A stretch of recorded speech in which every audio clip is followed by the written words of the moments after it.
Hi genius friends, welcome to my channel.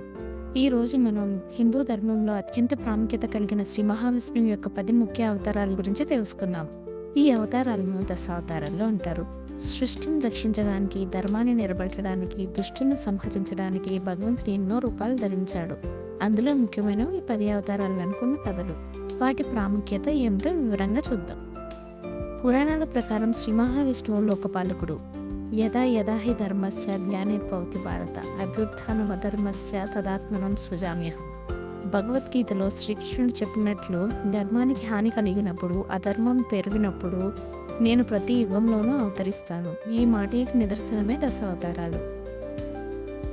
దశావతారాల్లో మొదటిది మత్స్యావతారం. ఒకసారి హయగ్రీవుడు అనే రాక్షసుడు బ్రహ్మదేవుడి నుండి వేదాలను దొంగిలించి సముద్రంలో దాచాడు. అప్పుడు బ్రహ్మదేవుడు నిద్రలోకి జారుకున్నాడు. లోకమంతా వేదాలు లేక చీకటిలో మునిగిపోయింది. ఆ సమయంలో మను అనే రాజు సంధ్యావందనం చేస్తుండగా అతని దోశల్లోకి ఒక చిన్న చేప వచ్చింది. ఆ చేప తనను పెద్ద గంగాలంలోకి, ఆపై చెరువులో, తర్వాత సముద్రంలో విడవమని కోరింది. ఆ చేప అద్భుతంగా పెరిగిపోవడంతో అది సాక్షాత్తు శ్రీ మహావిష్ణువే అని మనో గుర్తించాడు. ఆ చేప రూపంలో ఉన్న విష్ణువు హయగ్రీవుని సంహరించి వేదాలను తిరిగి తెచ్చి బ్రహ్మకు అప్పగించాడు.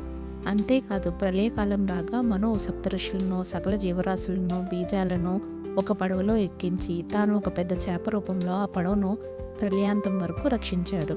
ఈ అవతారం సృష్టి ప్రారంభంలో జలప్రలయం నుండి జీవరాశిని రక్షించడాన్ని సూచిస్తుంది. ఇది జలచర జీవుల ఆవిర్భావానికి ప్రతీక.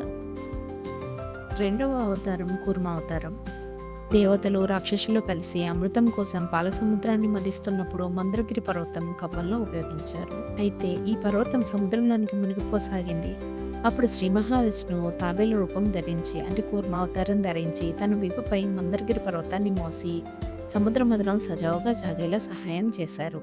దీని ద్వారానే లక్ష్మీదేవి, చంద్రుడు, కామధేనువు, ఐరావతం, కల్పవృక్షం, చివరగా అమృతం ఉద్భవించాయి.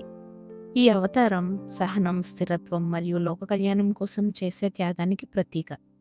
మూడవ అవతారం వరాహావతారం. హిరణ్యాక్షుడు అనే రాక్షసుడు భూమిని చాపలా చుట్టి సముద్రంలోనికి తీసుకుపోయి దాచాడు. అప్పుడు శ్రీ మహావిష్ణువు వరాహ రూపం ధరించి తన కోరలతో భూమిని పైకి లేపి సముద్రం నుంచి బయటకు తీసుకుని వచ్చారు. హిరణ్యాక్షుని సంహరించి భూమిని తిరిగి దాని స్థానంలో నిలిపారు. ఈ అవతారం లోకాలను రక్షించడానికి, ధర్మాన్ని పునరుద్ధరించడానికి భగవంతుడు చేసే కృషికి నిదర్శనం.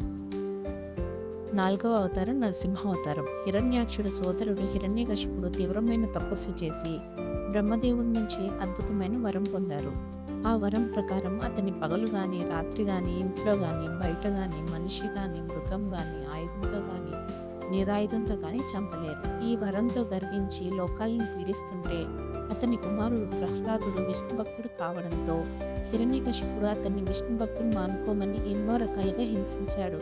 చివరికి నీ విష్ణువు ఎక్కడున్నాడు అని అడిగి ఒక స్తంభాన్ని పగలగొట్టగా అప్పుడు శ్రీ మహావిష్ణువు ఆ స్తంభంలో నుంచి సగం మనిషి, సగం సింహం రూపంలో, అంటే నరసింహ అవతారంగా వచ్చి సంధ్యా సమయంలో గడప వద్ద తన తొడపై హిరణ్యకశిపుని పడుకోబెట్టి తన గోళ్లతో తన వక్షస్థలాన్ని చీల్చి సంహరించాడు. ఈ అవతారం మానవ, జంతువుల పరివర్తనను, అధర్మాన్ని ఎంతటి కఠిన పరిస్థితుల్లో అయినా అంతం చేయడానికి భగవంతుడు చేసే ప్రయత్నాన్ని సూచిస్తుంది. ఐదవ అవతారం వామనావతారం. బలి చక్రవర్తి అనే పరాక్రమవంతుడైన రాజు 3 లోకాలను ఆక్రమించి దేవతలను అణచివేస్తున్నాడు. అతడు చేసే యాగాలు, దానాల వల్ల అతనికి మరింత శక్తి లభిస్తుంది. అప్పుడు శ్రీ మహావిష్ణువు వామనుడు అనే ఒక పొట్టి బ్రాహ్మణ బ్రహ్మచారి రూపంలో బలి చక్రవర్తి దగ్గరకు వెళ్ళి 3 అడుగుల నేల దానం చేయమని కోరాడు. బలి చక్రవర్తి గురువైన శుక్రాచార్యుడు వద్దని చెప్పినా కూడా బలి చక్రవర్తి దానం ఇవ్వడానికి అంగీకరించాడు. వామనుడు మొదటి అడుగుతో భూలోకాన్ని, రెండవ అడుగుతో స్వర్గలోకాన్ని ఆక్రమించాడు. 3వ అడుగు ఎక్కడ పెట్టాలి అని అడగగా బలిచక్రవర్తి తన శిరస్సును చూపించాడు. అప్పుడు వామనుడు తన 3వ అడుగుని బలి శిరస్సుపై పెట్టి అతన్ని పాతాళ లోకానికి పంపాడు. బలిచక్రవర్తి తన గుణానికి మెచ్చి అతని చిరంజీవిగా పాతాళ లోక అధిపతిగా నియమించారు. ఈ అవతారం మానవ పరిణామంలో తెలివితేటలు, జ్ఞానం పెరిగి సమాజంలో స్థిరపడటాన్ని సూచిస్తుంది. ఇది వినయం, దానగుణం మరియు అహంకారాన్ని తగ్గించడాన్ని తెలియజేస్తుంది. 6వ అవతారం పరశురామ అవతారం. పరశురాముడు జమదగ్ని మహర్షి కుమారుడు. క్షత్రియుల అహంకారం, అధర్మం పెరిగి వారు ప్రజలను పీడిస్తుంటే పరశురాముడు తన తల్లిదండ్రుల ఆజ్ఞతో 21 సార్లు భూమిపై ఉన్న దుష్ట క్షత్రియులను సంహరించాడు. తన గొడ్డలి అయిన పరశువుతో వారికి శిక్ష విధించాడు. ఆ తర్వాత తన పాప ప్రక్షాళన కోసం తపస్సు చేసుకున్నాడు. ఈ అవతారం ఆయుధాల వినియోగం, సంఘంలో న్యాయాన్ని నిలబెట్టడానికి చేసే పోరాటాన్ని సూచిస్తుంది. ఇది ధర్మాన్ని పునరుద్ధరించడానికి, అహంకారాన్ని అణిచివేయడానికి ప్రతీక.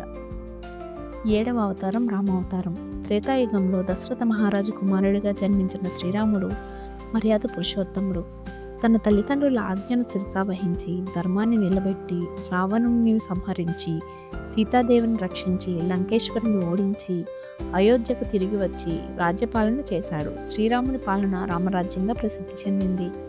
ఈ అవతారం పరిపూర్ణ మానవ జీవితం, ధర్మబద్ధమైన పాలన, కుటుంబ సంబంధాలు, సామాజిక విలువలు, సత్యసంధతను సూచిస్తుంది. 8వ అవతారం కృష్ణావతారం. ద్వాపర యుగంలో దేవకీ వసుదేవుల పుత్రుడిగా జన్మించిన శ్రీకృష్ణుడు ఎన్నో లీలలు చేసి దుష్ట సంహారం చేసి ధర్మాన్ని నిలబెట్టాడు.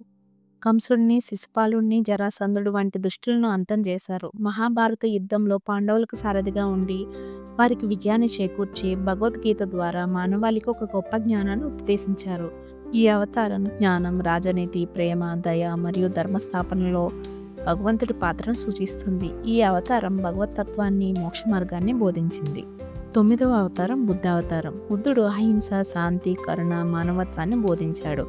వేద కర్మకాండల స్థానంలో ధర్మాన్ని, మానవ విలువలను స్థాపించాడు. ఈ అవతారం జ్ఞానోదయం, శాంతి, అహింస వంటి అంశాలను సూచిస్తుంది.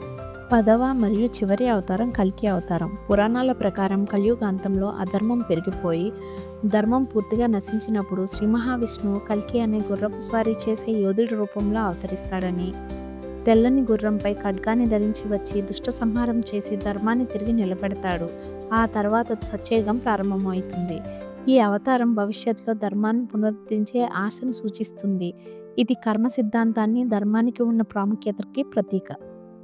చూశారు కదా, శ్రీ మహావిష్ణువు దశావతారాలు కేవలం కథలు మాత్రమే కాదు, అవి ధర్మానికి, అధర్మానికి, నీతికి, మానవజాతి పరిణామ క్రమానికి, లోక కళ్యాణానికి ప్రతీకలు. ప్రతి అవతారంలోనూ ఒక గొప్ప సందేశం, ఒక లోతైన తత్వం దాగి ఉన్నాయి. ఈ అవతారాలు మనకి ధర్మాన్ని ఆచరించాలని, సత్యం వైపు నిలబడాలని, దుష్టతత్వంపై పోరాడాలని గుర్తు చేస్తుంది. ఈ వీడియో మీకు నచ్చినట్లయితే లైక్, షేర్, సబ్స్క్రైబ్ చేయండి. Thanks for watching friends.